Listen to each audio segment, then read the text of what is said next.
Today we're really excited to be here for the 5th annual Building Inclusive Community Conference. This is a collaboration between folks from nonprofits, such as our library. We also have our faith-based community and also our feeder districts here with us today as we truly create an event that is made for everyone in our community. Folks can expect to see our Teacher of the Year. We have an amazing storyteller as a part of our opening.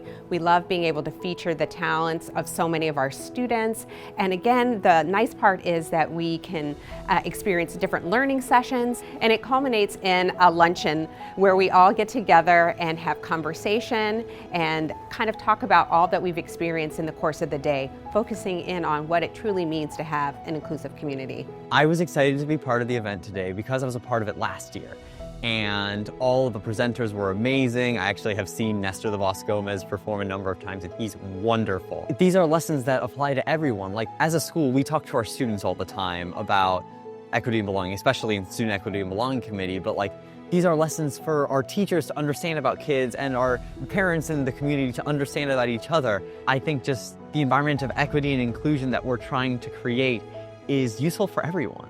The reason this event is so amazing is that individuals from the community, all different backgrounds, ages, they can come and learn new ways to interact with each other, to include each other, to make our community as a whole a place that's better for everyone. The idea behind it is to really just, again, talk about our stories, understand that we all have intersecting identities and that it has meaning and that it brings to the table so much rich diversity and so much perspective that I may not have ever considered. So it's really about talking with each other and understanding each other's stories and really having a connection that way.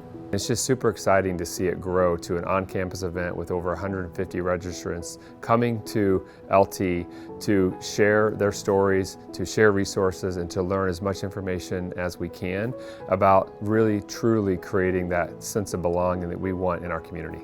This event really allows people to get connected, come onto our campus, learn from others, share their stories with others, all in an effort to make sure that we're creating a sense of belonging here at Lyons Township High School. This event showcases everything that we stand for here at LT, building belonging, building community inclusion, and finding spaces where we can all come together to make connections, celebrate, and learn together. So being a part of this event today is such a meaningful opportunity because it is all about making sure that we are celebrating the immense diversity that we have within our schools. It's a way to bring high school students, educators, community members together to talk about how to create more inclusive community overall. Events like this bring more knowledge to those that sometimes are afraid to be able to help others, but this helps them, empowers them to be able to come forward and say, I'm here with you and I'm here alongside of you.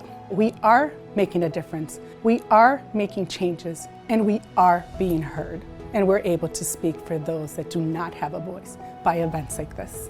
Your presentation, your presentation before everybody goes to workshops is inspiring. You're seeing the young people as they grow, you're seeing the artistic side, saying that we definitely still need it because without art, without the sciences, those are two pillars of our civilization. I want to build a bridge across communities. I hope that the stories build bridges, my experience to the experience of other people. I think this event is important for our community because this is a time that's going to be challenging for a lot of people, and I think libraries are there to support our communities as best we can. My fellow presenters and I are giving an overview of all of the resources you can get at the public library, and we are really excited to share ways for our attendees to connect. This is one of my favorite events of the year, and I'm so thankful that we get to host it here at LT. And the reason why is it's created by members of our community for the members of our community. So having that time to just process together, connect together, and build relationships is what it's really all about.